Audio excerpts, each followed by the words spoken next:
New OGs. The New OGs is a State Madison Entertainment production and is brought to you by Solar Masters. Look, Illinois is changing how people get their electricity, and Solar Masters is helping homeowners in Illinois take advantage of a program that lets them get solar power at no cost.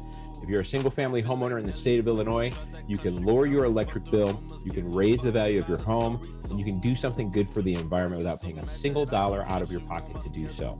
In fact, Solar Masters can only work with you if they can save you money. Solar Masters is a Black-owned SunPower dealer, an American panel maker with over 30 years of solar experience, and for the end of 2020, they're also giving a $1,000 cash rebate to anyone who goes solar with them. They even yes, sir.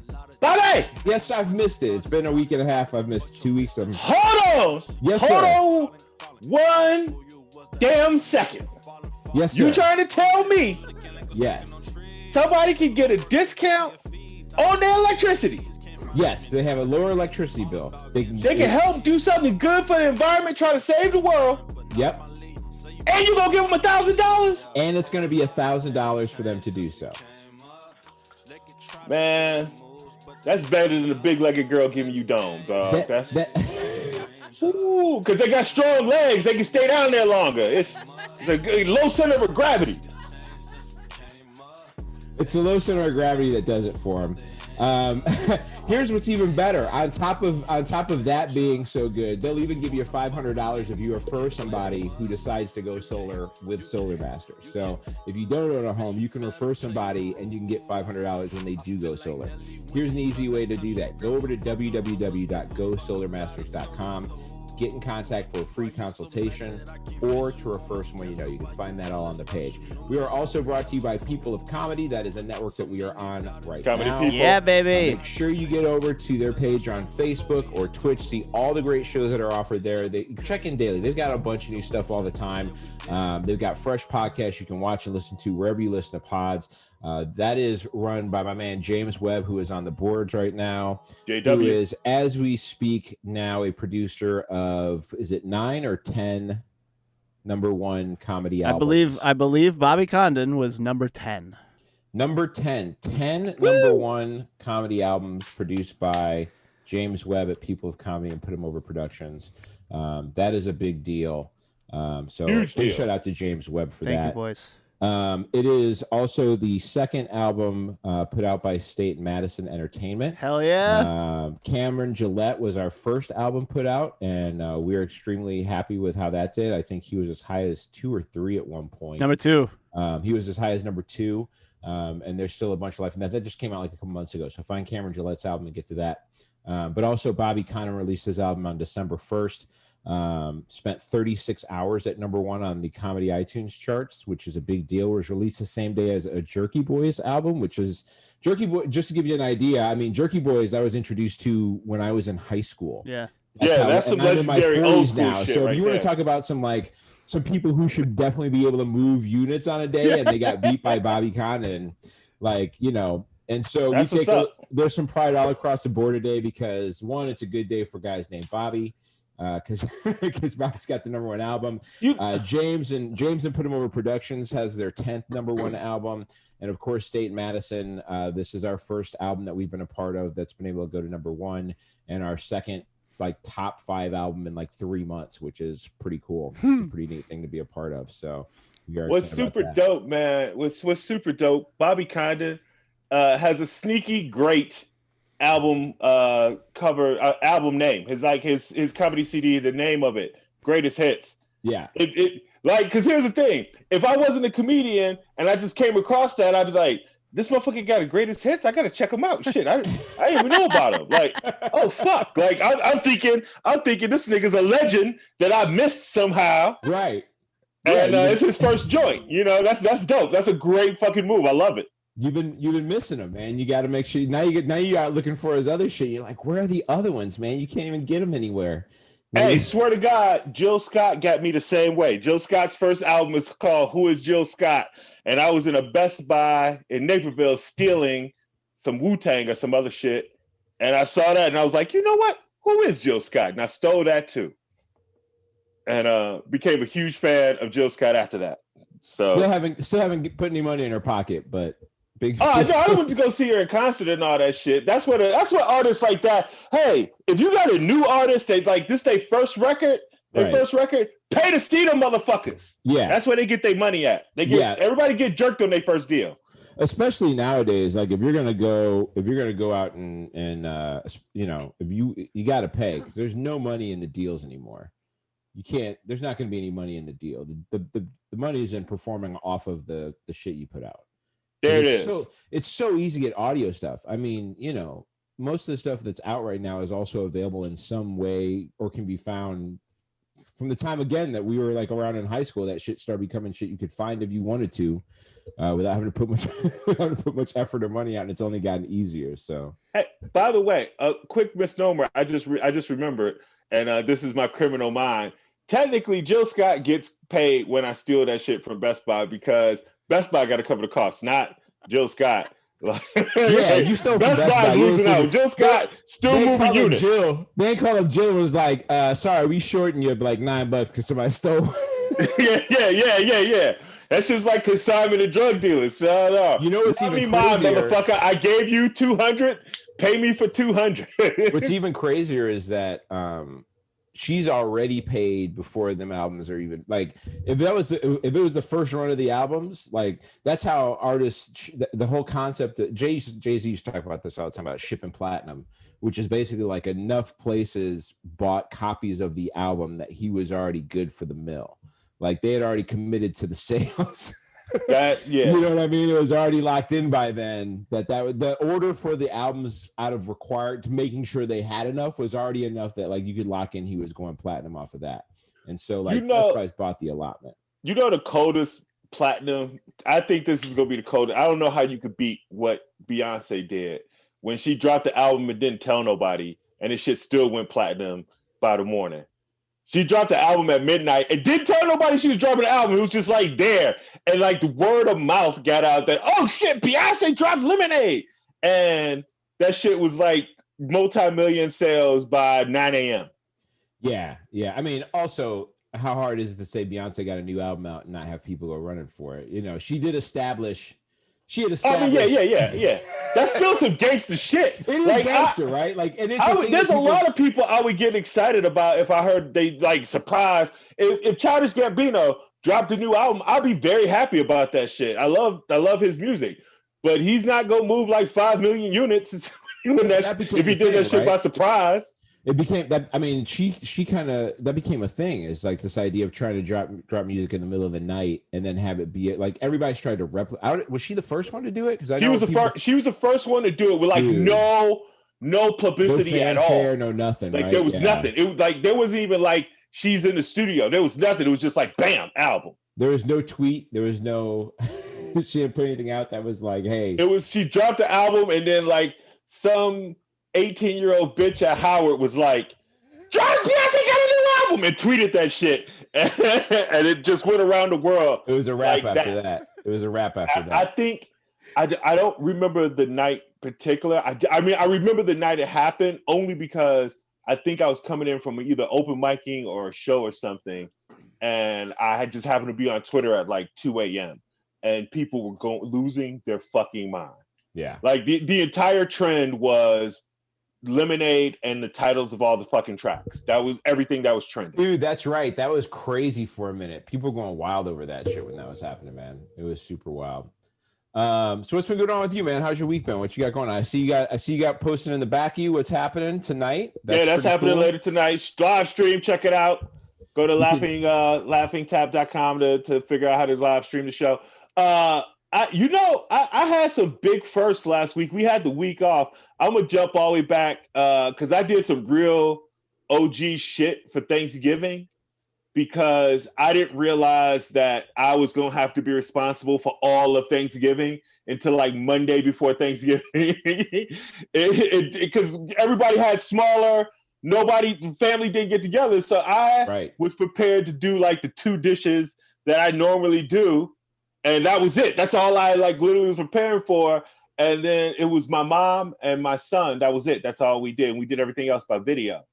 And my mom goes, did you order a turkey or what are you doing? And I was like, The fuck are you talking about? Why would I order a turkey? I don't do the turkey. I'm not She's the like, turkey well, man. Yeah, and she was like, well, are you not doing a Thanksgiving dinner for us? And like this shit, I was like, oh, and I had to scramble, man. Trying to get a turkey at the last minute is some very difficult shit. Like people look at you like you're not a man. You a Like, bad oh, father. really, nigga? You coming in on Tuesday morning before Thanksgiving trying to get a turkey? The fuck is wrong with you? You're supposed to be throwing it out already. Ass nigga. Yeah. What the There's some ignorant. You a single father. Something else to make you feel shitty as a man. I know it was so. Oh, dude, I almost snapped off on this woman at a sitcom level because I thought, you know what, Boston Market. I used to do that when I lived in LA. I had a team that worked for me, and everybody was from out of town, so I bought Boston Market for everybody. I was like, I'll do that. And Boston Market not open because of COVID. The lobby's not open. You got to go through drive-through. I go through the drive-through, and I tell the woman, "Hey, I want one of your Thanksgiving deals. What are my options?" And she gives me like all the options, and I tell her which one I want, and then she goes, "We're sold out." And I was like, "Oh, you sold out of that option?" Because then I'm thinking, why did you give me that option if you're sold out? They were sold out of all the options. They didn't have a Thanksgiving option at all, and the bitch still gave me all the options and made me pick one. Like, she asked me which one did I want, only to tell me that they didn't have them. And I had already been like a couple. That'd have been the last time. That'd have been the Boston Market is the Boston Market in the southwest suburbs of Chicago is miraculously gone this morning. It's like they lucky I didn't set that motherfucker on fire. So man, I was so fucking mad at this woman, and plus they had. She was probably mad at you for interrupting her trying to prepare everybody else's Thanksgiving meal. This motherfucker think he gonna ask put a me sign up. Put a fucking sign up in the window. Hey, we ain't got no more Thanksgiving shit, yo. You know, when I used to live in LA, I used to work for this actor at a Chicago themed restaurant out there, and one of their big deals is they made heart-shaped pizzas for Valentine's Day. I remember these, and we used to post everywhere, like, if you want a heart-shaped pizza, you need to order like 2 weeks in advance, because if you come in on Valentine's Day, we only have so much oven space. So like, and we only got so much materials, and we're only planning to make, we got so many pizzas to make that to make enough for the day, like we would get to the point where like we can't make any more pizzas because there's no time or room in the oven except to like little break points, right? We'd have like an hour. We'd be like, all right, if you want a pizza right now from 3 to 4 p.m., they're available because nobody's picking them up now. So we got oven space, right? But like people would show up on that day and would be shocked that they couldn't get it. and like we'd have signs out for a month ahead of time that are just like 2 months ahead of time. They're just like, hey, it's January 3rd. We know you're gonna want this, but you know, people forget. So you know, there is an element of frustration at about 2:30 in the afternoon when like the 14th motherfucker comes in thinking they're gonna get something that you've been trying to encourage. You know, like so shitting on me about them not having any, that was probably like that girl's day. Like that was like, she was like, you know what? That's her one bright spot all day. Yeah, she was like, you know what? I'm about to make this nigga go through all the motherfucking, you know, for some asking me some dumbass shit. Like, what can I get for Thanksgiving? Nigga, it's Tuesday. She's working on Thanksgiving, right? She making $8.22 an hour. Dude, you want to know what? They were working at that Boston Market like a motherfucker too, because before I actually got to like the drive-up speaker, when I pulled into the drive-through, there was a fucking semi tractor trailer, and they was just unloading boxes and boxes of shit. Like it looked like maybe they did. It was maybe that trailer truck was going to multiple places, but It looked like they had more shit taken off that truck than could fit in a fucking restaurant. Like they probably did. None of that shit's going in the freezer. All that shit's going into the walk-in. They're going right to it, buddy. Yeah, that shit's getting made right there. They needed all that. I want to give. So, did you get dinner done? Did you find a turkey? Yeah. We actually had a pretty fucking good. You know, it took some scrambling, but I cheated on the turkey, and I'm telling everybody else, y'all should try this shit. Is Genio has a pre-cooked turkey for like $25. I'm doing this shit again for Thanksgiving. You got to season it yourself. Don't let white people season your food. But other than that, call somebody over. Call somebody over. Get that's why you should have people of color friends. And the shit was delicious. It was already pre-cooked, so it was only like 4 hours to cook on the day of. And the shit was actually pretty good. Imagine the only reason you had a black friend was just to come over and season shit for you. Hey, Carl, that's how slavery started. Hey, Carl, what you doing today? You might stop by, hang out for a little bit. We'll talk about cars and shit. Maybe you'll salt up my dinner for me real quick. Oh man, I fortunately my family is not very heavy on tradition, and we got feelings about Thanksgiving anyway, about the day.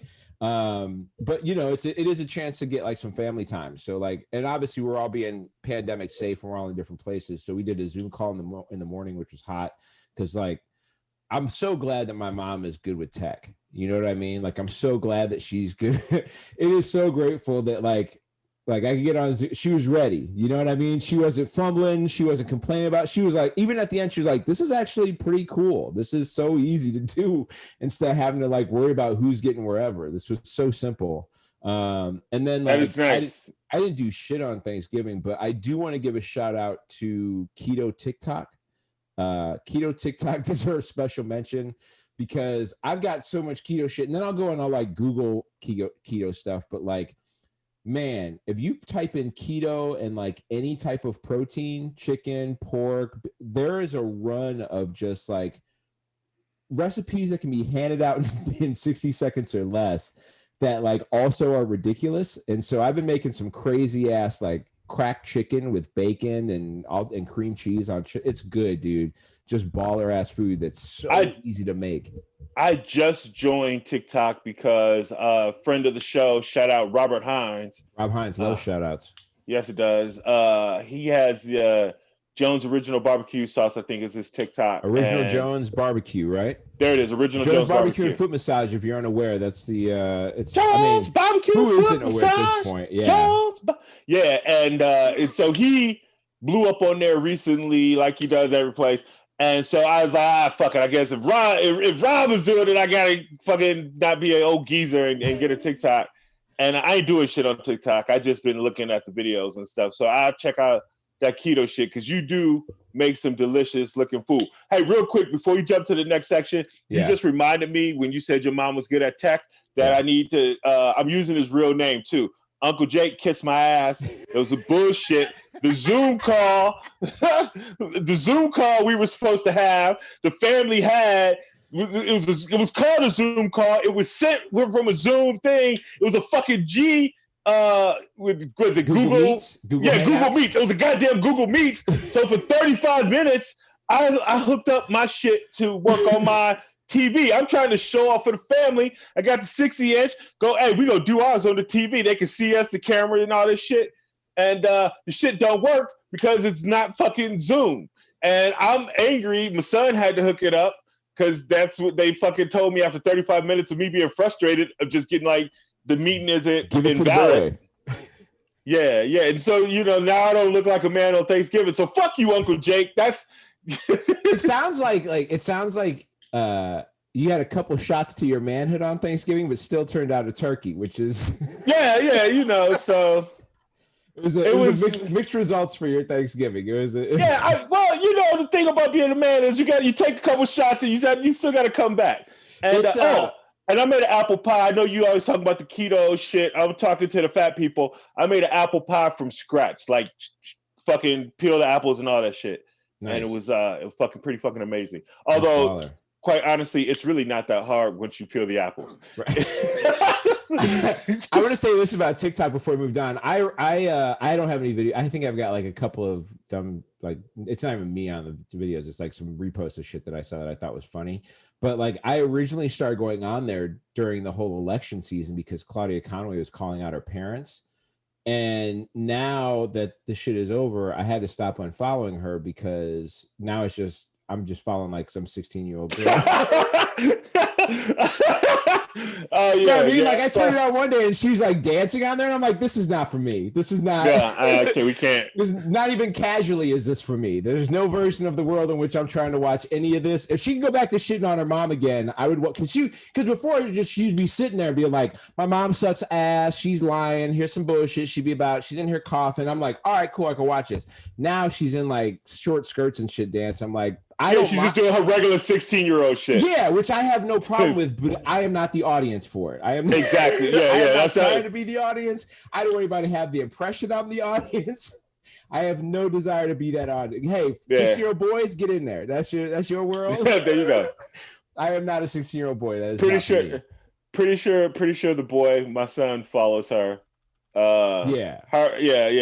He has a wide swath, but her and Malia, that's the younger of the Obama girls. Okay. Those are like, I have been using Malia Obama as motivation for that motherfucker to get better grades. Like, hey man, Michigan, she's at Michigan.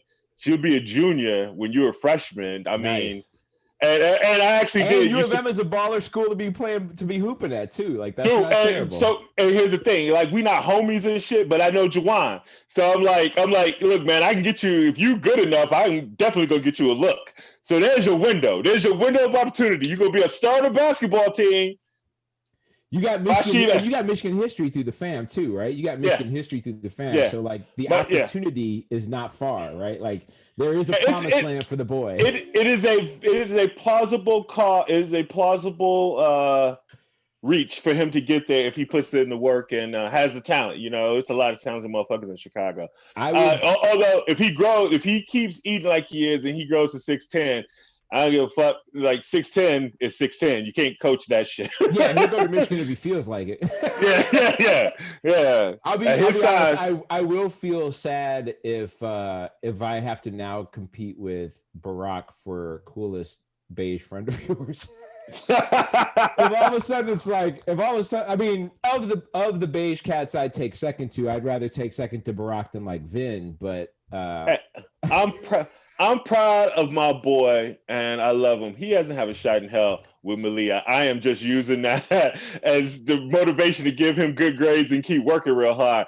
By the time she's a junior by that, like, he's taking coding classes, unless he does some black, what's the motherfucking name on Facebook that we hate? I've erased. No, the owner. I've erased his name. Zuckerberg?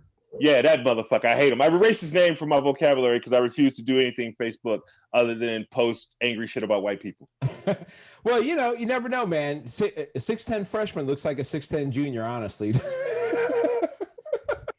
Yeah. You know what I mean? Like if you 6'10", you look like an adult pretty much regardless. There ain't no like, oh, but you're only 18. Like, but you. It's not that. I just figured you're 35 in the body though, dog.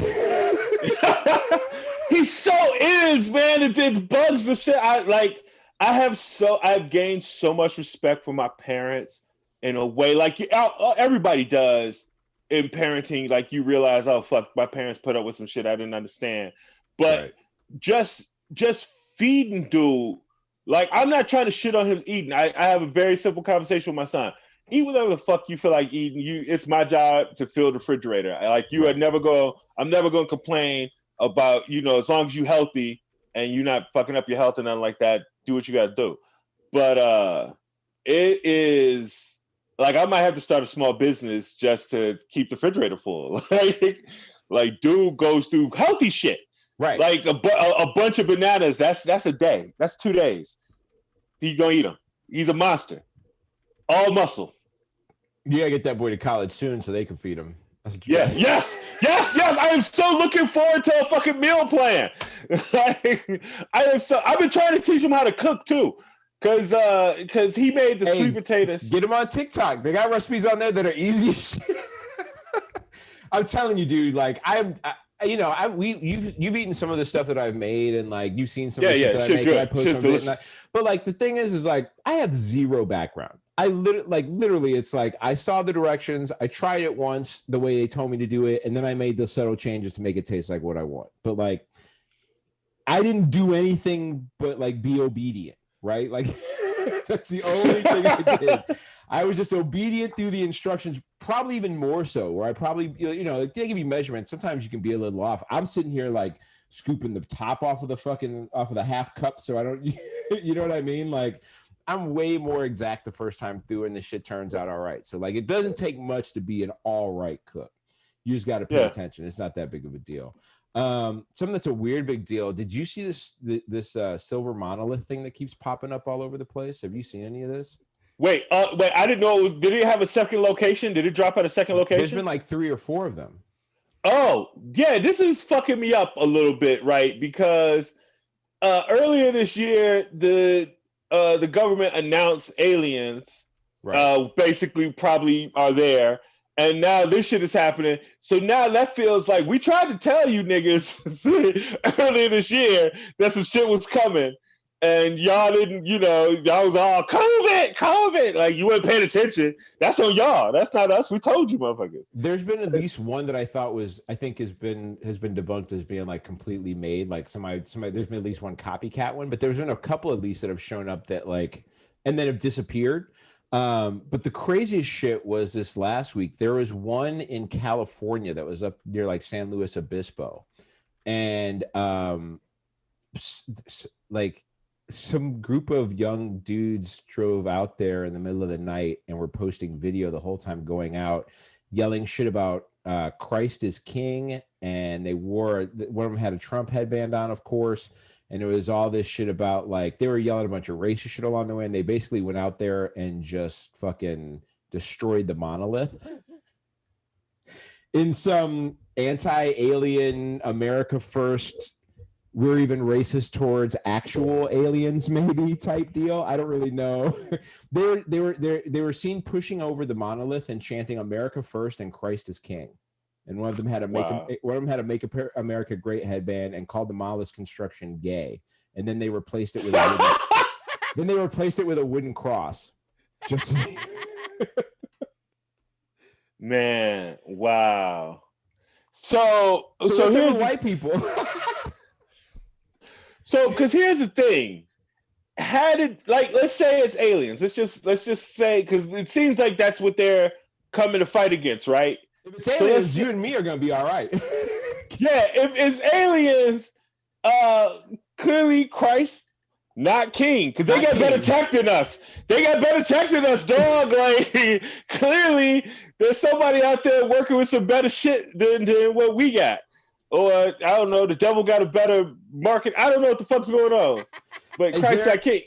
I haven't heard anything about exactly what's going. It obviously seems like a marketing stunt at some level, right? Like not what these guys did, but like the silver things that are just showing up. Like I feel like either it's a long con by Southwest because they look like those boarding things. When you go to line up at Southwest, they got those metal things that you gotta go stand like 1 through 30A.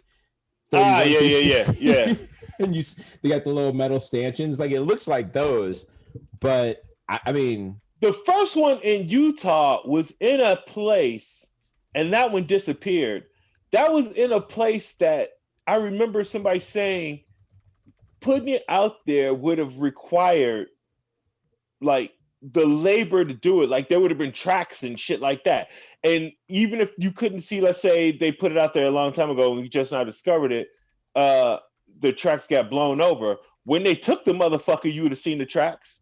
Unless the only thing I can think of, if somebody used a helicopter, like, and if you're doing all that, like you use a helicopter to take the motherfucker out of there, then what the fuck is going on? Because that's a big expenditure just to go, I made you guys think there's alien. That's like, yeah, that's the weird part. But also somebody potentially filled themselves in a Bigfoot suit years and years ago to try and claim that they had seen Bigfoot too. So, yeah, but a Bigfoot suit and getting a helicopter to put a giant steel monolith in the middle of the desert, that's a step up of game.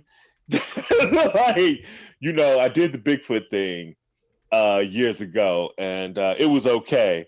But I think now we got to go big. I'm hoping we got to go big. We got to get bigger than that. Bigger than crop circles, stranger than crop circles, actually. I mean, we could make this a whole different podcast if we gonna start getting into crop circles and shit. Because let's do it. Crop circles have already been debunked, so we're not. How are they doing that? They've been debunked. There's been man-made crop circles that they've shown how that can be done. Oh, okay. You can work crop circles out. That's not as crazy as it was originally before they were like, oh yeah, this can be done. It's a bunch of people in the city who were fooled by a bunch of people that know how to fuck with crops. You know what I mean? Okay. It depends what happened. I've never fucked with any crops, but it's gonna be one of those weird stories that kind of fills the year of insanity. Like while people are dying from COVID, there's an election, like stories like this and like Tiger King and all that shit are gonna be these weird, like underlying. Speaking of which, that lady Carol Baskin, somebody got hurt on her little animal sanctuary, like yesterday or this morning. Imagine that. One of the workers the place where she has all the wild ass motherfucking animals. Tigers. Not just. It's not like she's got like wild goats. This bitch has tigers. Okay, this eat you in the face first. Tigers, right? Like I think I might be the only motherfucker in North America that never watched a minute of Tiger King. Really? I didn't watch any of it. I got the whole fucking thing. Carol Baskin. Like, here's the thing. I don't want to promote white trash at all in any way whatsoever. I don't want to give money to their show.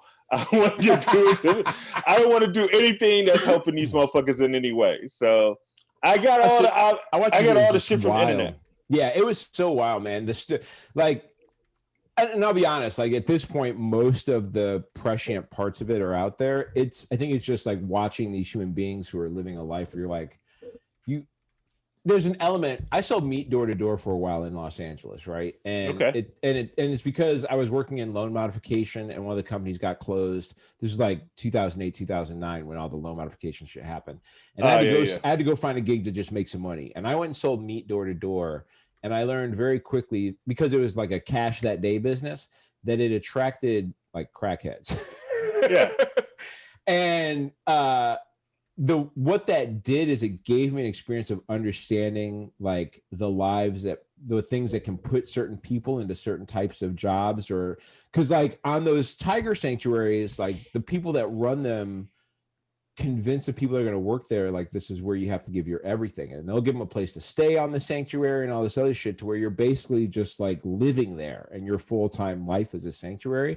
And if you're somebody who doesn't really have your shit together or doesn't really want to get your shit together, it's a very easy way to just be like, yeah, let's go fuck with tigers all day, and then this dude pays me and I go sit on this fucking shit. Like, and I could see it, and it became recognizable to me simply because I had already been through an experience around people that were obviously just like, I'm here for the easy, simple thing because I'm mostly fucking up right now. Wow. That's Tiger King. Selling meat, Tiger King. Not very strange in who they draw. That is not very strange to me in who they draw. They are very similar to me in the type of people that they draw out. Everybody's getting drawn out by COVID right now. It feels like almost everybody has gotten it. I feel weird almost that I haven't gotten it yet. Hey, shit. I'm ducking and dodging that shit. Dude. I am like, if anybody who's watching this episode, the fucking light keeps going different on my face. I keep moving back and forth. I am not fucked up. I'm not wobbly. I'm on the road. I'm on the road, and I'm shooting the shit with my phone instead of my normal setup. And I'm trying to duck and dodge COVID too. Like, literally right now, you trying to duck and dodge? I'm trying to duck and dodge COVID like a motherfucker. I'm in Wisconsin, man. I'm up here with you. I'm in the same city, same area you are. This is the center, according to everything I see on the news. So I'm not speaking to motherfuckers. I got a full body suit. I'm wearing for the first time ever for a real show, I'm wearing sweats on stage tonight because I want to be able to move. I want to be able to get the fuck out of there. 2-3 coughs, I'm getting the fuck off stage. I'm out. Like, I'm not fucking with you motherfuckers. It's too much shit going on to be messing around. You gonna warn them ahead of time or no? No, because I don't want motherfuckers trying to hold that shit back and just breathing that shit out silently. Like, they go, oh, I'm gonna hold it in. He gonna leave. Nah, nigga, go ahead and let that shit out. Let the world know. So the numbers right now, we're getting close to 9/11 totals in daily deaths at the moment. Yeah. 2,800, I think, was the total yesterday with 100,000 hospitalizations. If to put it in terms that make sense, if you're a sports fan, that is like the entire stadium of the University of Michigan going into the hospital in a day. Yeah. Just to give an idea of, it's like 5 NBA stadiums worth of people going into the hospital in a day. The thing that some people, because I even had a very intelligent friend, and we were joking around. I really didn't get into it with him, but he made, he was talking about the people who were still going out and doing shit, and I was like, nah, man, like, it's like even this thing I'm doing tonight. This is you were keeping the audience very, very small, mask and shit like that, social distance, the whole thing. It's mostly the live stream that's what's popping, because this shit is like for real, man. Like, I don't understand how people aren't. I don't know, but the big problem is people don't get is the taxing on the healthcare system is insane right now. Nurses and doctors are fucking fatigued as shit. They're all working extra hours trying to keep people alive, and it's crazy. Yeah, the other part of it is like, the more insane it gets, it seems like the more dumb shit people who are running things locally do. Like, Democratic mayors for some reason have been really fucking up lately. Yeah, like, this mayor in Texas, it's in Austin, who is this telling motherfucker's everybody in Cabo. to stay home. This nigga's in Cabo. Like, what the fuck are you doing, man? Like, I mean, we had 2 weeks ago, we had CJ and Megan Gailey on here, and one of the things that we really talked about was how, despite the fact that like everybody in that conversation could afford to go do stuff over the last 8 months, everybody had chosen to stay home for the, like, not only for our own health and safety, but to not tax people who are in a shitty position in their life, right? Like, or in a shittier position than we are in life, that have to go out and work in a restaurant to like serve people, right? Like, we don't want to, or put people at risk along the way, right? And like, in the meantime, out in California, Newsom had that crazy dinner at French Laundry, where there were a bunch of people at that thing. De Blasio's been out doing crazy shit in New York. I think de Blasio was at a gym or something the other day, or he was going to work out at some gym after he shut down the city. Yeah, like these motherfuckers. I don't know if it's like one of those things, like the power. You have power, so you just like, oh yeah, it's different though. Like, of course we're gonna be safe, but people don't see it like that. It doesn't matter how safely you did it or how well thought out it was. It's fucked up. Like, wait, you get to do this shit and I don't? Fuck you. Like, that goes against, even though I could probably justify, like, well, some shit has to still happen. Like, but these motherfuckers, you ain't got to go to French Laundry, one of the most expensive restaurants. I didn't know what the fuck that was. For like 22 fucking people, man. Like, yeah, there's no way that was required. There's no way that was necessary. There's no way that there was no way that you couldn't do that a different way. Homie, the leader of Russia has been locked away in his crib for like 8 months. Putin ain't going nowhere. They built special machines to sanitize people after they quarantined for 2 weeks, just so they could come in the same room as him. Yeah. Like that. I like, obviously fuck Putin, fuck Russia, but like, just the basic concept of respect for something that you have no control over, and also the idea of setting an example for people. Now, I'm sure over in Russia, he's got people doing shit that they don't want to do or they're forced to be dealing with, and he's the only one with the special shit. But like, as someone who falls to the left politically, it enrages me when people who preach doing the right thing and knowing better in the situation like turn around and this is why people don't trust Democrats. Like, this is why. Yeah. When you go, oh, why do people think we're just the same as Republicans? This is why. You go to Cabo while telling people to stay home.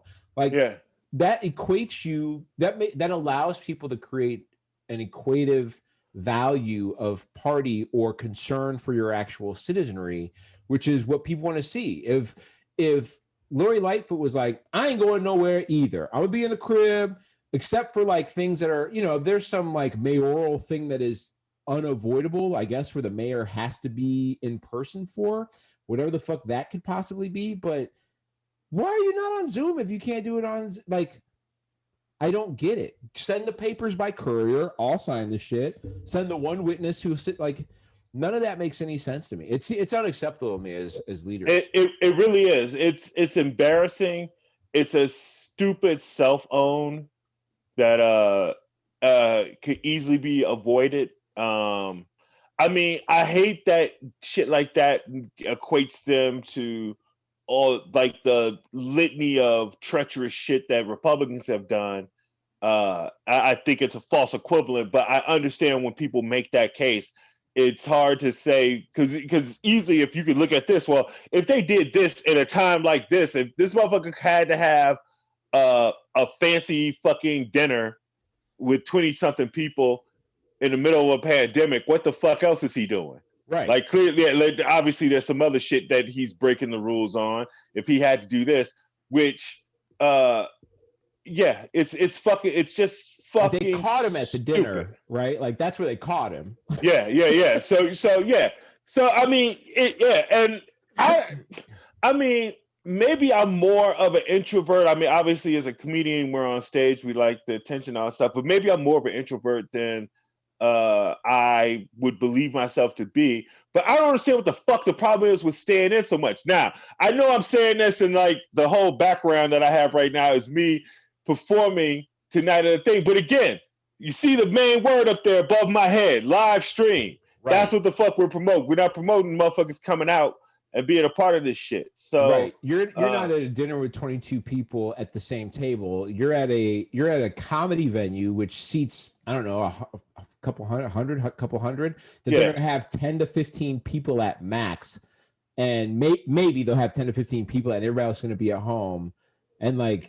That is not; those things are not the equivalent thing, right? That's like the same people that try and argue that going to church and sitting in the pew next to somebody for an hour and a half is the same as running into a grocery store. Those are not the same thing. I don't understand how the fuck. I mean, even if you go to a big church, I'm not sitting down I'm not stationary next to a bunch of motherfuckers when I'm in a grocery store. When I'm out shopping, I'm in and out. Like, I'll turn directions. Like if I turn down an aisle and there's like 3 or 4 people, I'm like, I'll go down the aisle in a minute. And I'm just like, I'm out. I'm like, yes. Fine. If I'm leaving and I start to head towards the exit and I'm like, nope, that aisle's got too many people, back up. Like I'll take the extra, what's an extra 5 minutes trying to find a clean exit out the grocery store? Did I tell you about this shit I got mad at a couple weeks ago when I went grocery shopping? I was in the self-checkout aisle, and it was like the whatever lane, and it had the long, it was a long thing at the end where you can send the shit down. And I'm sending the shit down, and one of the workers came over and starts lining my shit up at the end of the thing. And I'm like, stop. I know, I appreciate you doing the job, right?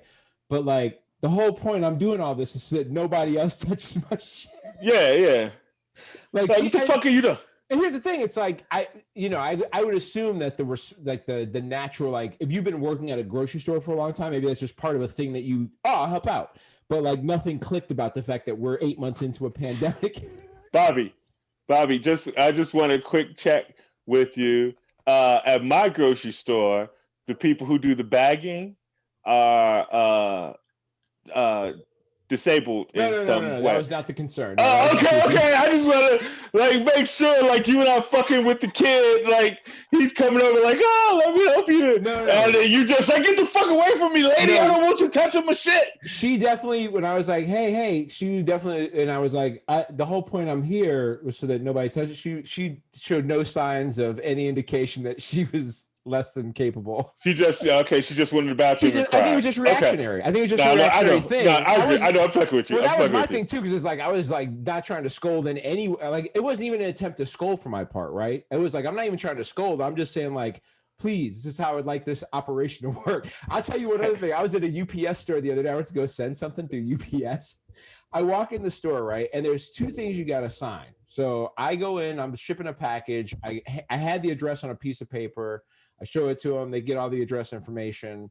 They get all that down. They hand me a fresh sanitized pen that I have to use to sign the document that says I'm sending this information out, okay? So I signed the piece of paper. They have a used pen thing. This is great. I'm loving it, right? They got the shit down on the floor for the 6 feet. I put the little pen in, and then I have to go pay for it. Well, to pay for it, the card reader has a stylus attached to it, but it's just one stylus. It's crazy. So it's just like, what the fuck was the point of all this other shit? We all gonna die anyway, rubbing on this stylus. The stylus is the problem. That's what a patient zero is. Hey, I did self-check last week and accidentally stole 2 gallons of milk. I say accidentally. I tell you that everything happened. I got 2 gallons of milk, like a carton of eggs, and like 2 other things. I had 5 things. In my mind, it should have cost like $14-15, right? Right. And while I'm ringing up, I'm doing a self-check, it's going boop, and something's coming up on the screen, and I sit it down. Now, if you sit it down in the bagging area and you didn't it'll make noise. ring it up, it'll make noise, right? Right. So it's not doing that. Then when I go to pay, it starts doing that. So I call like one of the people over. I was like, "Hey, what's going on?" Just tap some shit. She's like, yeah. She tapped some shit. And she did it, and so I didn't see why it was beeping or anything like that. Like it started beeping, I was high as fuck, and it started beeping, and she did it, and I put my card in, I grabbed my shit and left. And while I was sitting in the car, something just popped in my head, like, look at the receipt, and it was like the receipt was like $6. And I was like, nah, no, I had like $15. Like I was looking to see, was there some discounts or some shit? Sometimes you shop at the same place, you get like some kind of money or whatever the fuck. Yeah. I'm like looking, I'm like, no, they just didn't charge me for game. And I didn't know what to do because I was already in my car and it was cold that day. So I just went home. That's crazy. I said accidental shoplift. I don't know if it's accidental once I realized I didn't pay for it. But I was already out the store. You're out the store, man. All you gonna look like is a criminal if you go back in. So since we've been on, they've got a couple of vaccines they're supposed to be fast tracking. There's one by Pfizer and then there's one by Moderna. The Pfizer one requires it to be super fucking cold. But they are talking about being able to get like 100 million doses out within they're talking about by May or June, we might be in the realm of something decent, which is a thing. I mean, it's a start. If they get 100 million, you said 100 million or 100,000? I think 100 million is what they're talking about. 100 million. Excuse me, 100 million by June. That means zombies by Christmas. Cool, cool. I'll be ready. I'm getting back in tackling mode. I'm ready to start fucking people up. I was doing this mostly to fight my son for food when I can't keep filling the refrigerator. But if it's zombies we got to deal with, then that's what you got to deal with, man. That's just what it's going to be. You might, that's the thing is, well, neither you nor I are in a position where we're going to be first up for the vaccines because we're not in any type of a situation, fortunately. So we will get to see firsthand what's going on. We'll see how they do. Well, did you see the other thing? So MIT ran a study with artificial intelligence to do a testing to see the efficacy of the vaccines, and it's turning out to be pretty ineffective for people with Asian and African ancestry. So Black and Asian people, it's very possible that the virus is not going to work for us. The vaccine. The vaccine. The vaccine is not going to work for us. I don't know how I feel about that. I don't know if I should be excited about it or concerned. So this is something that is actual problem in medicine already. A lot of stuff that's quote unquote for women never gets tested on actual women. Right. It gets they test it on men because I don't know if it's racism. I'm not going to fucking try to make an excuse for it. It's racism or misogyny. It's misogyny, racism, the cousins. Right. And so I think this shit happens quite a bit. Now, I don't know if the MIT thing is going to be an issue, but it's okay. There's not a lot of black people running to go take this motherfucker anyway. So we have tested a few things on us in the past that have not turned out great. It didn't work out that great. We might hold back a little bit. We might refrain. Did you see that Bill Clinton, George Bush, and Barack Obama have agreed to not only take the vaccine early, but to take it on, like, videotape them getting their shot? Yeah.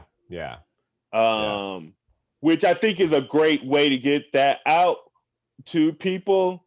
It's going to hurt to kill Barry the zombie.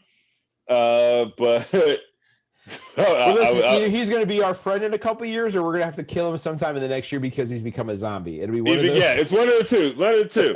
So it's become one of those two things, right? You had the hope that maybe there would be superpowers. The only reason why I'm against the superpower thing is I don't want white people to have superpowers. It's like, these motherfuckers got enough advantages as it is, and they go get the vaccine first. I can't have that shit. Yeah, the difficulty of the wrong people getting superpowers is that they use them for bad reasons, which is like everybody, like, that's a problem. Is like, just because someone gets some powers doesn't mean they're gonna become a hero. That's not necessarily how this in this world. This doesn't seem like the timeline where that happens. This does not seem like the timeline where that happens. Because also human nature. I consider myself a relatively good person, right? Right. I use my bigness for good and not evil. But after a while of people fucking with you and like, why did XL save them people in New York? Nigga, because I was in San Francisco. Like, after a while, that shit's gonna make you snap. You just become Hancock about it? Yeah, like Hancock, it might be one of the realest fucking superhero things ever, because fuck y'all. Yeah, fuck I y'all. got powers, but I don't have to use them for you. Right? Like I'm doing this shit out of altruism, and you niggas is y'all mad because I ain't save everybody on the bus? Go fuck yourselves. Yeah. What's crazy is here's the part where people might end up getting some real superpowers. It has already started that the black market is starting to advertise having the Pfizer COVID-19 vaccine. The dark web is already advertising the ability to get this vaccine. I don't know how. Maybe I watched too much sci-fi shit, but how stupid you gotta be to black market some motherfucking vaccine? Like some vaccine, a fast-tracked vaccine. You go black market this shit? Like I know I keep coming back to the zombie shit. I'm not trying to beat a dead horse, but that's really how that shit happened. It's not gonna be the motherfucker at CVS that turned you into a zombie. It's gonna be Sergio with the trucker black market shit that he got off the docks. That's the shit. You're gonna fuck something up. Something's gonna get fucked up by it for sure, right? Like you're gonna it can't be awesome. I know they're not just selling them like placebo. There's something's gonna be in that motherfucker. They do this shit to drugs. You think they finna do this shit to the vaccine? It's definitely gonna be some cut. Yeah. I think fentanyl got its big push almost through the dark web. So of course this is going to be a great opportunity for them to move to the next deal. You know what I mean? It'll open up the door for a lot of that shit. In the meantime, we still have no money. The money is ours, but we still don't have any of it. I don't know what the deal is. They are starting to get a little bit closer on a $900 billion deal, but I will tell you that your favorite speaker really pissed me off yesterday when she told Jake Tapper to calm down about the stimulus bill. That shit was not exciting to hear. I did not see her say that. I saw it on our notes, and I was otherwise occupied at the time. I couldn't look it up. Sorry. It's all good. Yeah, that does not sound dismissive, man. Like I she thinks she's about to get this leg up because Trump is about to go by, and so for her, I could see like even just dealing with Biden, even if they don't run the Senate, it's still a better deal for her. I think because even I did see Biden saying something about that there will be a stimulus as soon as he becomes president or whatever. Like they're gonna do it. Hope is on the way. Like hope is on the way, and I can see. I think McConnell is overplaying his side because they're betting everything that they're going to win at least one seat in Georgia. And we're going to get to that in a minute. But with everything going on in Georgia, they might not win either. And if they don't win either, I think what Nancy really, the original CARES Act is $3 trillion. And they have kept coming down. They came down to 2.2, then they came down to 1.8. The Democrats keep coming down, and Mitch McConnell keeps making it smaller and smaller. And I think what Nancy has been doing was basically like, well, fuck it, I'll get the one I want on January 20th. And that's still 7 weeks away. It seems like it's not that long, but that's still 7 fucking time for weeks. A lot of people. That's a long time. The other thing is you're not doing other things like putting a moratorium on rent or on mortgages, right? Like they're not doing those things. I think if Nancy is doing we're going to do the 900,000 just to get this shit over with, and we'll do the other 2 trillion when Joe's in office. That is cool. I have no idea. I don't know. Here's my only, and the reason why I know you said my favorite speaker. The only reason why I am not ready to jump down her throat, and I agree with you, her saying calm down, it doesn't seem like she's speaking to the people, who need this fucking cash. But she hasn't, when she does shit like that, she's usually never wrong. It's usually at the end you go, I see what the fuck she was doing. There was a reason for it. And so she could be wrong. This could be her miss. This could be the time she misses the jump shot at the end of the game. She ain't perfect. Ain't nobody perfect. Jordan missed jump shots at the end of the game. Nobody's perfect, but Jesus died on the cross. That nigga, This he was perfect. That nigga would have ducked. It's only $180 billion for additional unemployment insurance wrapped in all that $908 billion, which is like,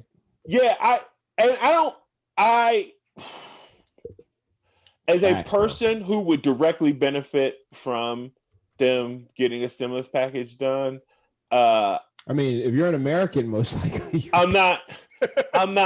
Yeah, but like we can't our performing arts and all this shit. Right. I can't.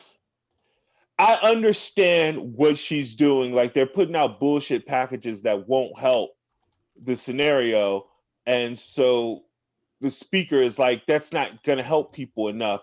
But at this point, since it's been since the end of July, we need something. Yeah, people need something. Like I'm in a position where if they don't do anything, my life isn't going to change. It's just going to be, some shit I want to do, I can't do, but I'm not going to be on the street. But a lot of people can't say that. A lot of people need this. And that's the thing is like, I got into it. That shit I didn't get into it, but I was having a conversation with somebody the other day who was challenging my defense of, needing to make moves that help poor people. And they had accused me of it being for my benefit. I'm like, actually, it would actually benefit me if this was not the way. You know what I mean? Like, I would actually financially benefit by doing some other shit, but like, I'm okay. Like, I'm okay in a way which I want to advocate for people who have less to get more. And so like, and I don't have a ton, but I'm also not, like you said, like, I'm not going to be homeless next week if I don't get some money in. Like, that's not a position I'm in. You know what I mean? Like I'm stable here, and I will be for a while. But like, I want the people who don't have shit to make it too. Like that's the whole gig, man. That's the whole idea. I have 2 things to say about that. First off, if you were doing it because it benefited you, fuck that person, nigga. That's what we supposed to do. We're like, what the fuck? I'm like, nigga, you gonna work for? You gonna work to benefit somebody else? If I didn't have nothing, I would feel that way. But like the better off I do, the less. I'm just saying, but you can't. I think it's bullshit for somebody to indict somebody because they would benefit from something. Sure. Like, why the fuck do you think I go to work? At some level, second, right? Like avoiding anyway. Your second, But the second thing is, like, I don't understand people not having the ability to understand that helping others helps you. It helps helping the whole. Like I'm pro canceling student debt. I'm a fucking scholarship athlete, baby. I ain't paying for shit. And my boy ain't gonna pay for shit. I'm going to give him student debt because it helps other people, and I know that helping other people helps the economy, which helps me because there's more loose cash out there. There's more cash for me to get. That is one of the things that Biden is talking about doing. That you know, aside from a stimulus bill of $900 billion right now, if he takes office and cancels, I mean, I think he should cancel all of it because it's like 1.7 trillion. That's not even crazy.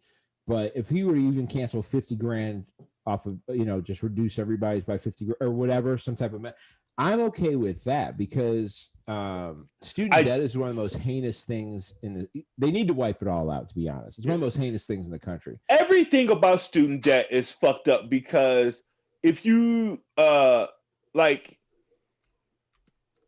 they are asking people at age 18 to make business decisions that most of the time their parents aren't even capable of making completely. Like, I used to sell loans and shit to people, and people who are very, very well off, live in big, beautiful homes, the big, beautiful homes that everybody wants to be in. They don't know shit about fucking interest rates and how banking works and what loan and the differences between loans. And these are adult, successful people, but you want a 17-year-old, 19-year-old, 18-year-old, 19-year-old to be able to make that choice that they're going to end up having to pay for the next 20 years or 30 years when they get out of fucking school, if not longer. That's just at that base level of it, it's bullshit. Well, you're also talking about a situation in which, like, this isn't just like figuring out whether you're going to take a loan to buy like a TV or something. You're talking about taking out a loan so that you can potentially like end up with a well-paying job at the end of it. Yeah. And right now, that is not the result of going to college. Whether you're, if you're trying to be a high-level thing like a doctor or a lawyer, sure, after incurring $200,000 or $300,000 worth of debt that you may never pay off. Okay, a house worth of debt in the Midwest. Right. If you have a $300,000 house, you probably have a decent home. You live in nice. Yeah, but you have a decent unless you're in Chicago, and even then, you can get a pretty decent condo in Chicago for $300,000. To be honest, if you're in Chicago, you can still get a nice house. You probably got some gunshots. You might have some gunshots down the street, or the southwest side to get that house. You have to be in like K-Town or something to get that crib. But you can get a house for. You can get like at least you can get a crib for $300,000 in Chicago still, right? So you have to do that.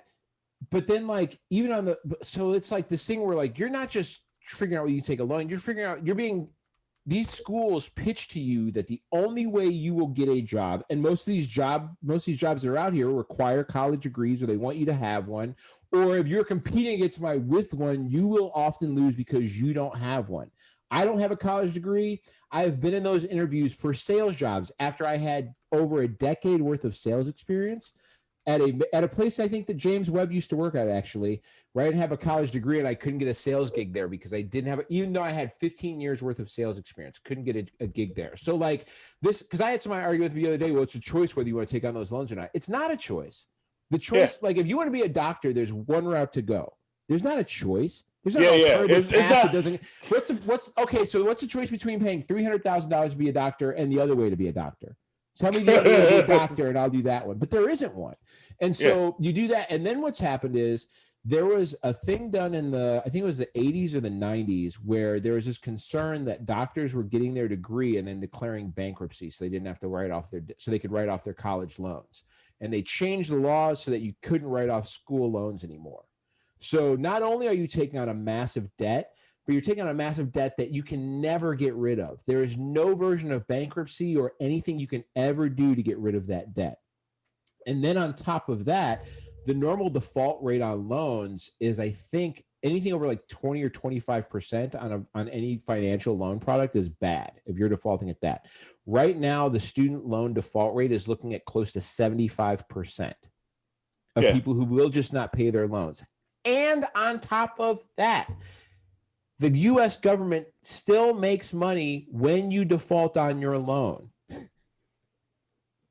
They still make money when you default on. The taxpayers are the ones who are paid for these loans in the first place. The school already has it. The government is recouping money, but the way their financial product for those loans works, they get money when you default on the loan. So they've already profited. So there is no loss here in doing this. And it would put money in people's hands right away. It's a really, really easy way to help, because right now unemployment, it fell by the same percentage of people dropping out of the job market. It fell from 6.9 to 6.7, but 0.2% of the people are not even looking for work. Like the growth in people not looking for work or trying to find gigs grew by that same amount.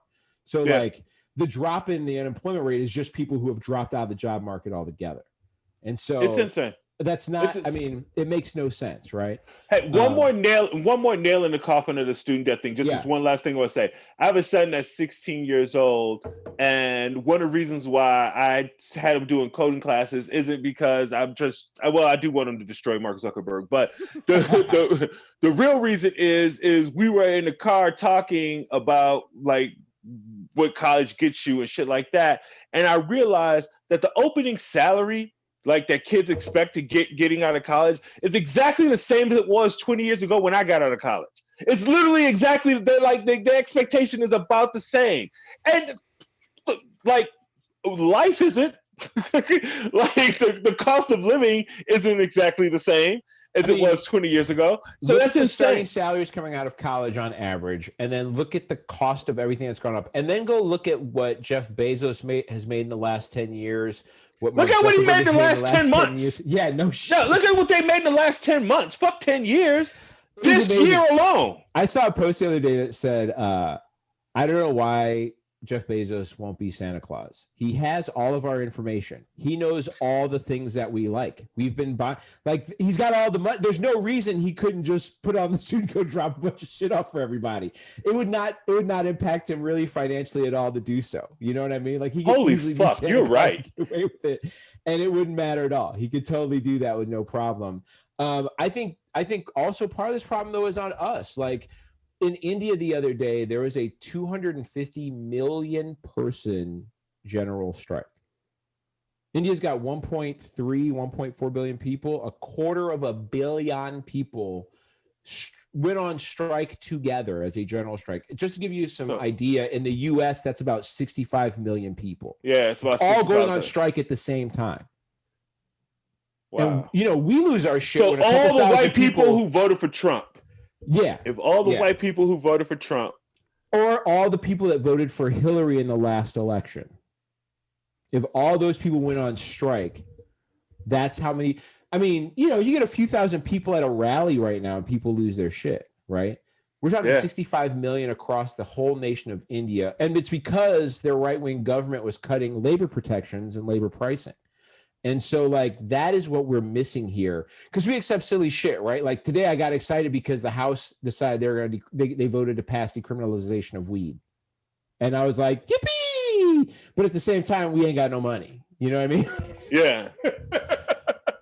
It's like, what are that's the unity that we need to be looking at, though, and that's also not told over here, right? Like, before you saw the show notes, did you know about a 250 million person strike in India? I'd seen it, but I didn't read anything about it, and I was glad that was part of the show notes because I knew you had. I mean, I don't think the average person in the world. Actually, I tell you that I didn't see it. I heard it on BBC because I was listening. That's what it was. I heard them say it is as part of like one of the headlines on BBC, but I didn't get any. I didn't hear the story. Yeah. You know what I'm saying? We're going to talk about the 250 million person strike in India. And then a recipe from Chef blah blah blah, or whatever. And I switched to Paul Hollywood from Great British Bake Off, and it's just some shit like that. Yeah. I'm out. Got it. And I forgot to people strike. Yeah. That's the important shit. And man, could you imagine if fucking 6 million people got together and went on strike here at the same time? Like, to give you an idea, the entire employee force of Amazon is only about 1.1 million. Damn, really? I didn't know that. How many robots? like 4 million. Yeah, they might have about 4 million robots. Just as soon as they can create 5 million robots, then 1 million people gonna be gone too. Man. Yeah, man. It's Jeff just, Bezos probably doesn't talk directly to humans anymore. no. It's probably because he got his shit hacked because his girlfriend's brother like hacked his shit. Yep. So after that nigga's probably done. That's probably why the technology to make robot bitches has advanced so much. It's probably all Bezos. Probably 100% Bezos. I've been watching a lot of Star Wars shit because now that The Mandalorian has revealed some of the things they've done, I've had to go back. I hadn't seen all the Clone Wars, so I had to go back and watch all the Clone Wars shit. And like the more I watch it, the more I'm like, I think Lucas I think we're just gonna end up with a large amount of droids that do like specific shit for a while. Where it's because Roomba is an easy example, right? Like Roomba is the simplest example, and you don't think about that's a robot because it's just your vacuum cleaner, but that's a fucking robot. That's a cleaning droid. That's a cleaning droid. That's what that is. And so like, and like what really got me is the idea of like the R2 and R3 units they put in ships to fly them that basically handle a lot of it. Because you sit there and you go, yeah, I'd love to fly out in space, but like I don't have to learn how to fly out in space.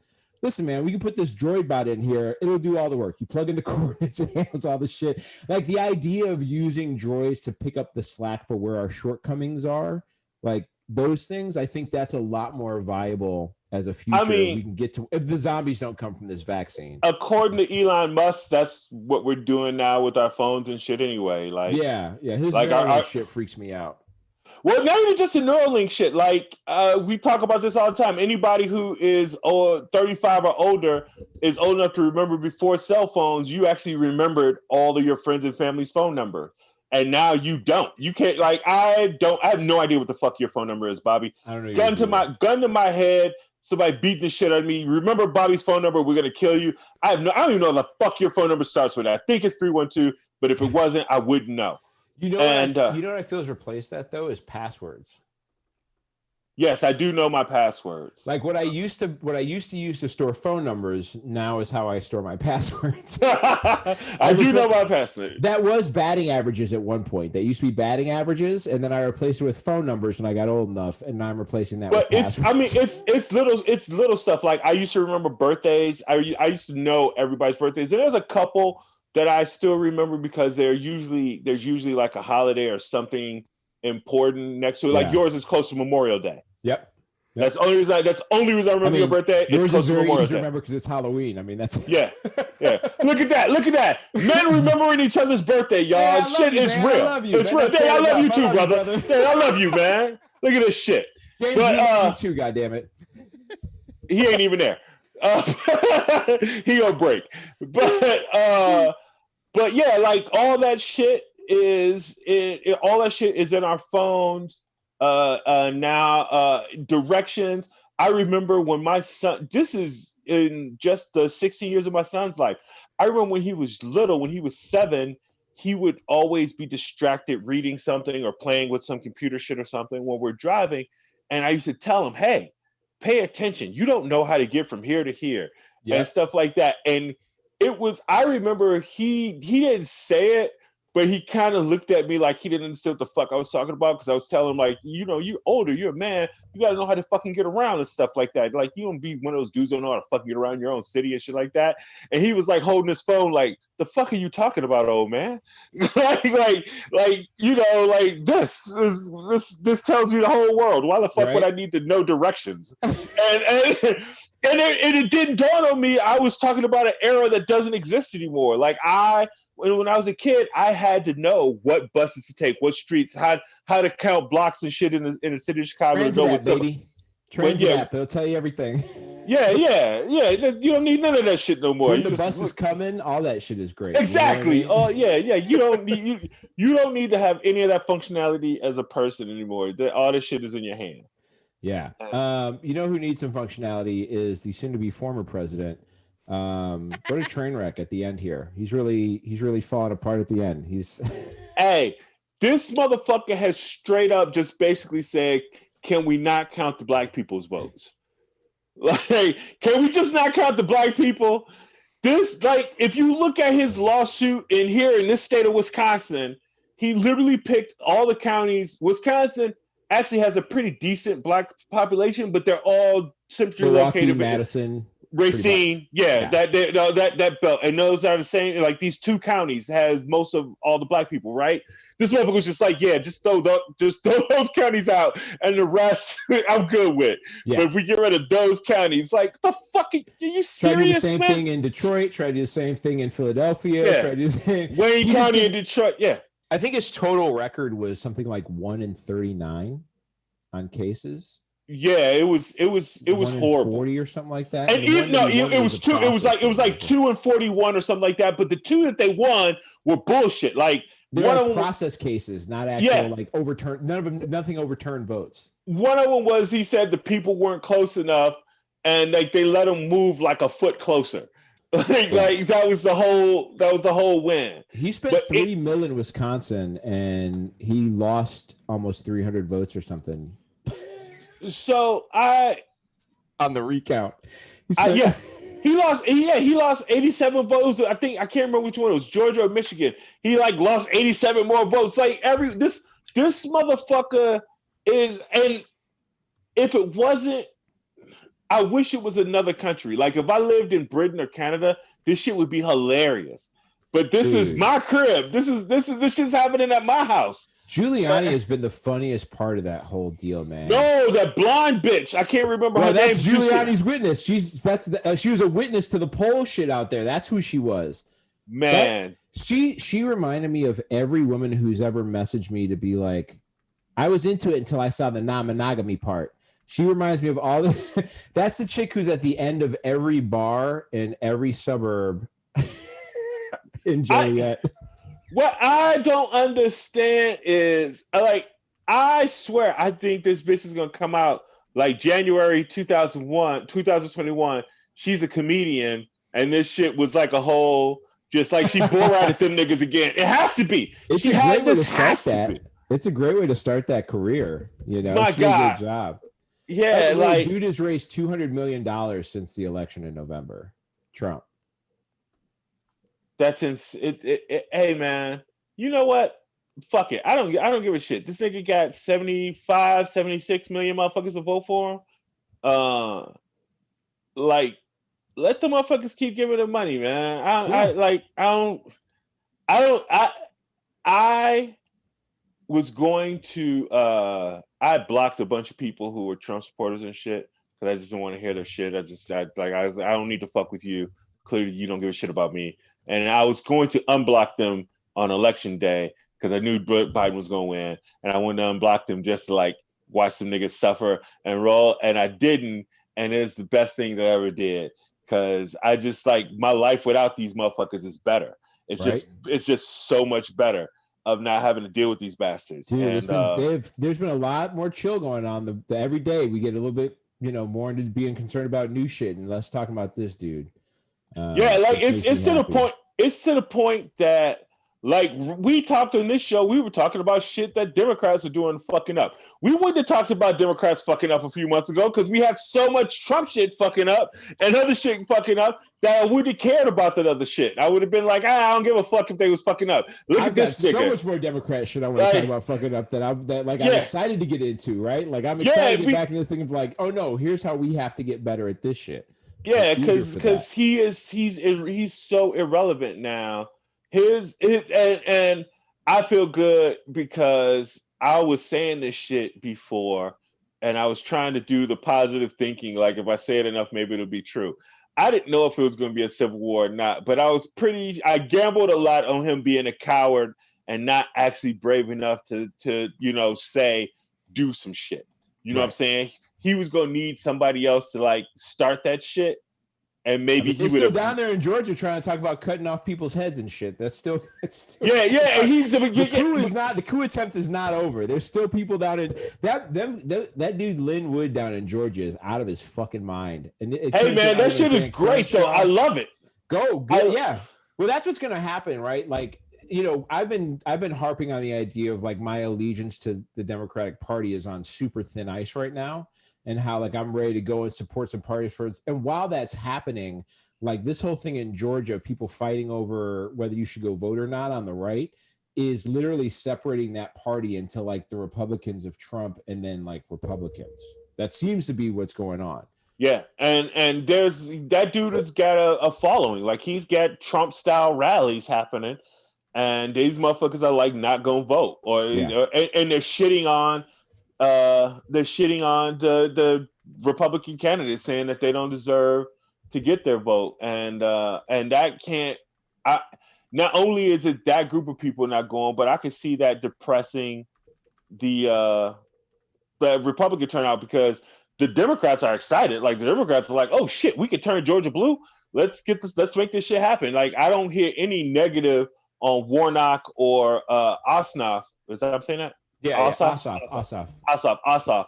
I don't hear anything negative on the blue side of the ticket. It's these motherfuckers on the and Trump going there tomorrow, and this sorry motherfucker, he like it's such a great I actually can't wait to see what he does tomorrow because who knows, man. The Linwood dude is basically preaching the Trump. He's preaching Trump shit. So how Trump can't go against him, right? And he's got to go down there and talk about the vote being rigged. He's got to go down there and talk rigged all the time. He can't talk about go vote. He can't. You can't pitch that with any reality.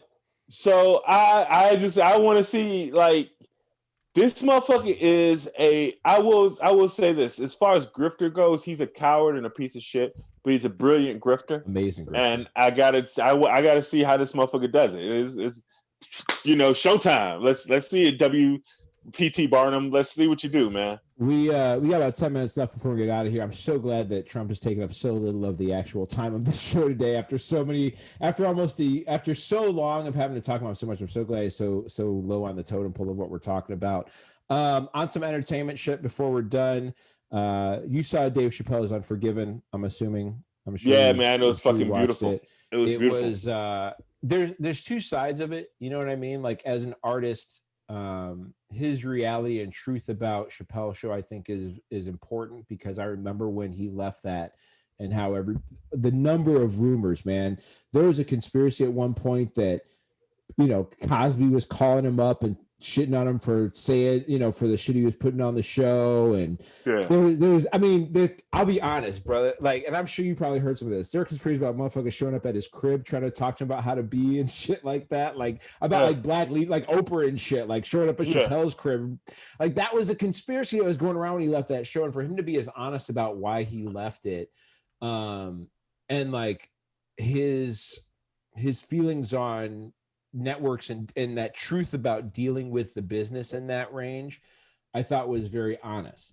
What I thought was difficult was this is also a person that wants to be able to say whatever he wants, whether you feel bad or not, specifically saying, I like Netflix because they did something because they fixed something because it made me feel bad.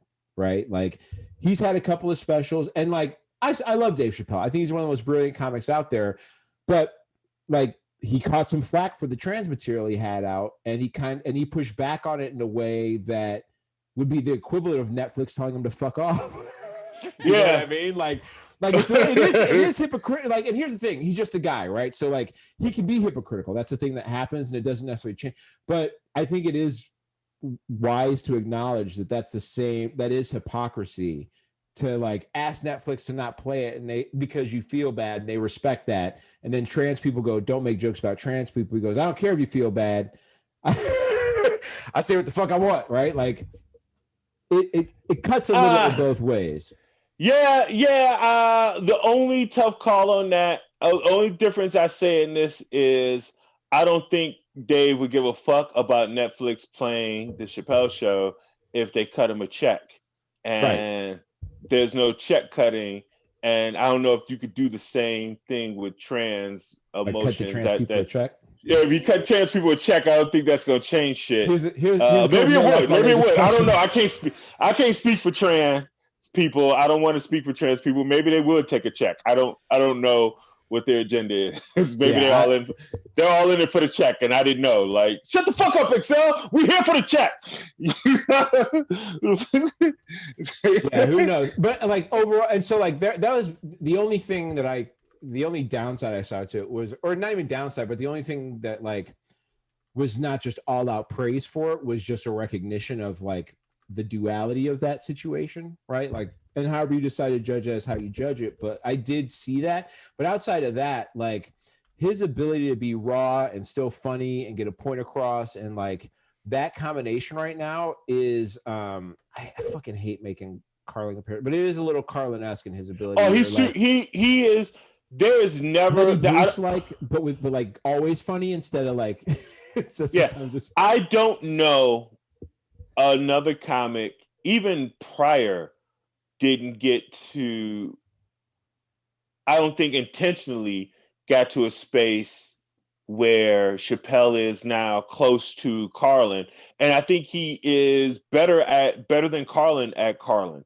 Because Carlin, when he got preachy, you still listen to every fucking thing he said, and you were like, "Fuck yeah!" But it wasn't funny. It was like you were like, "Holy shit, he's right!" Like he was blowing your mind, but it wasn't like hilarious. Like, and a lot of this Dave shit's not hilarious either. But it's in parts of it, right? It's like, funnier than other people who have gone this route at this stage in their career. The subject matter is serious, and so there's moments where he's got to be like for real about what he's saying, but he finds the humor in ways that I think that guys, like Bill Hicks didn't always get there. Bill Hicks sometimes was just, and I like Bill Hicks, but also sometimes Bill Hicks was just like chastising human beings, right? For human thought. And Chappelle has a place. There's obviously a place Chappelle's going with the time that he's got, which I think is a big deal. Somebody who ran out of time was Nate Robinson. Man, the internet's got Nate Robinson forever, though. Hey, dude! Shout out to the homie Dave Hellam and who's Dave Hellam has a show with Eli Hamilton. Jason Grays. They were talking about after a couple days, they were like, leave that man alone. Hey, I'm sorry, Dave and Eli. No, I will not. That motherfucker went out and did that shit, and he probably got YouTube boys feeling like they could do some shit. They're gonna get a lot of them fucked up. Yeah. Most of us ain't Nate Robinson. And I do one thing I want to say about this real quick is I wasn't up for the Tyson and them fight. As soon as I found out that I saw what the rules were, I was like, this is gonna be a bullshit fight. These motherfuckers they dancing. There's gonna they dancing. I was like, this I don't no want to see this shit. No fucking. And, to be honest, had I known that there were other, I didn't even pay attention to what the undercards and shit was. I probably would have got into it to see the Nate Robinson fight. So I saw the shit after the fact. But I would have said, had I known he was fighting, I would have told y'all that was probably going to be the outcome out the gate. Not because I know anything about Nate Robinson. NBA niggas can't fight. Like, there's like no NBA, like there's like 5 dudes in the whole NBA that can fight. Like literally. That's not an exaggeration. And think 2 of them are Ben Wallace. Yeah. Like right now, there's what's your man? Draymond Green. Draymond Green will knock a motherfucker out. Yep. And it's the Morris twins. They will knock a motherfucker. The Morris twins will shoot you on the court. The Morris twins will. yeah. They're like that scene from what the fuck is that movie where the dude runs and grabs his bag and clears the court? Oh yeah, I'm gonna go back to my car, get my other gun. Yeah, I'm shooting everybody. White man can't jump. He says that white man can't jump. Yeah. I'm shooting everybody.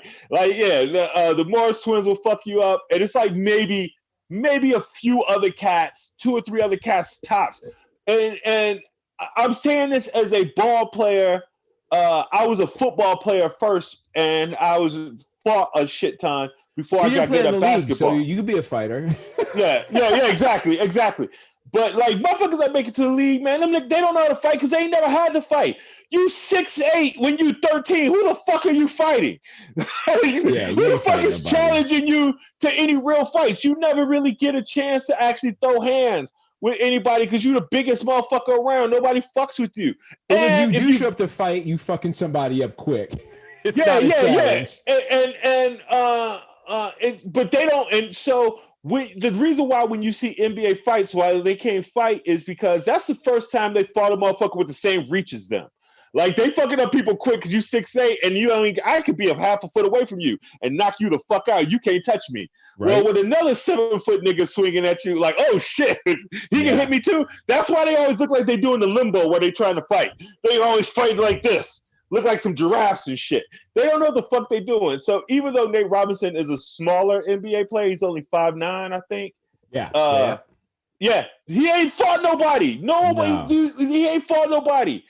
He got his ass handed to him fast too. Yeah. He went 2 rounds, right?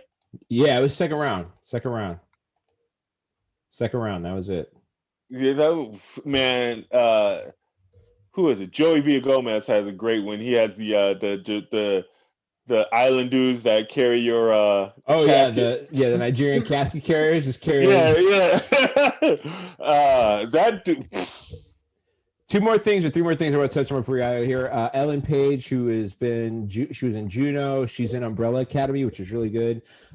She has changed her name to Elliot Page and is now has come out as transgender. He has come out as transgender, is going by Elliot Page, which Elliot is dope. I mean, when Elliot was Ellen was dope. I'm ready to be a fan of Elliot now. I ain't got no issue with that. I'm all in. I hope he comes back to Umbrella Academy for another season because that show is dope. Yeah, he is. All right, cool. Yes. I can't wait. I'll be excited to see that happen. Hey, I'm very excited for him, and I'm 100% on board. What I am upset about is not upset, but we got to figure out a way to do this shit better. When Elliot Page came out transgender, they like the first stories I saw, they didn't do like Elliot was Ellen. They just went straight Elliot and him. And I was like, this is Ellen, right? And I had to the first ones I think, there was no picture. Right. It was just like, I was just looking at the story. So I'm like, I had to click like 2 or 3 stories. Like, am I talking about the same motherfucker? Yeah. Yes. Okay. Yes. Put formerly in the article, goddammit. Put formerly in the article. Yeah, you can say formally. I don't think that would be disrespectful. So dead naming is disrespectful, where you continue to call somebody a name that they don't use anymore, right? Like that's disrespectful. But it's not disrespectful to acknowledge that this person used to use a different name and be a different gender. That's not rude to say. Oh, when Elliot was Ellen, he was in Juno. Like that's not. Yes. It's not very hard to do. Patrick, even saying Elliot was a star of Juno, like it wasn't even saying shit like that. It was just like Elliot Page has said that trans, and then it was like going into like the trans journey and shit. And I'm like, wait, who the fuck was? Is that? Did Ellen have a brother? Is also trans? Like I was confused for a second, and I know this is a new space for everybody, and even reporting and stuff like that, but there was definitely some lazy articles that I shouldn't have had to do that. It should have been very simple in an article like, yes, this person is this person. Yeah, it should have been. Hopefully that will get better as time goes on, right? It'd be a lot more easier to deal with. Also in some movie news, Darth Vader, David Prowse, the guy who played him, not just the voice, has passed away. He was a bodybuilder. He was 6'6", I think, which made him a good fit for the character. He played the physical version that you saw of Darth Vader back in the day. He was an older guy though. Obviously, he'd been around for a minute. So he was in his 80s, right? Was he? I thought he was like 75 or something. But either way, that's not necessarily young. He was born in 35, so you're right. He was in his 80s. So homie had been around for quite a bit. Just a tremendous actor overall. He was an excellent Darth Vader. Fortunately, there are more 6'6" niggas out there. The last thing I want to touch on is there's one right there, right? The last thing I want to touch on is that Warner Brothers has announced their slate of movies for 2021 are going to be all streaming and in the theater. And actually, Wonder Woman, which kicks off later this month, will be their first example of that. But all the movies for next year are going to be streaming and in the theater, which I think is a big news. Even as a moviegoer, as somebody who likes to go to the theater, I think that's dope. Because I'm super excited about this. Yeah, I don't understand the finance part of it. Like I have HBO Max already, and from what I understand, I'm not gonna have to pay extra to see Wonder Woman. And if I don't have to pay extra to see Wonder Woman, I don't understand how they are going to financially benefit from it. I'm already have the HBO Max subscription. Yeah, I'm not sure. Like, so Disney did a thing with Mulan where it was like, I think it was like $30 or whatever. Yeah. To it. And now I think in December it becomes open to everybody. But like, and that's why I waited a couple months to like do that. But I think because they're using a theater model as well, I think the combination of people who might get subscriptions just to watch, like knowing that now all their movies are going to be streaming, they might get their math may be we're going to get a subscription bump because people want to catch all these movies at home instead of going to the theater. Like if you could pay $20 to AMC every month, or you get new Warner Brothers movies in your crib for like $5 a month, you're already a leg up, right? Like and I don't think it changes. In the long run, once people go back to theaters, like I'll go right back out to theaters. But if we don't have any type of help in March and we're still at the crib, I'll watch one of those movies at the house. I'm not gonna, you know. I couldn't wait. I was so excited to see Tenet, and then this fucking pandemic hit. I still ain't seen that motherfucker. And I'm usually like, I'll see shit the week it comes out normally. Dude, like anybody who's new to the show, Bobby and I, like one of the reasons the show is on Friday is because before the show, we used to go to the movies and watch whatever new shit came out.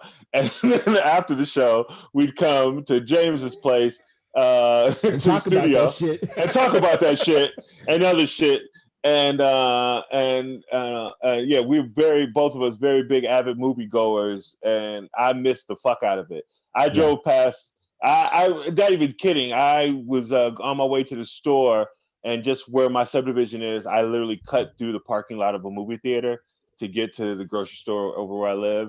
And it was just empty on a Saturday morning when it normally would have been jam-packed around that time I was driving through. It was like noon, 11:30 noon, so like the early Saturday rush would have been happening, and it was completely empty, and it made me sad. Like fuck. And I hate that movie. That particular theater I never go to. It's a piece of shit.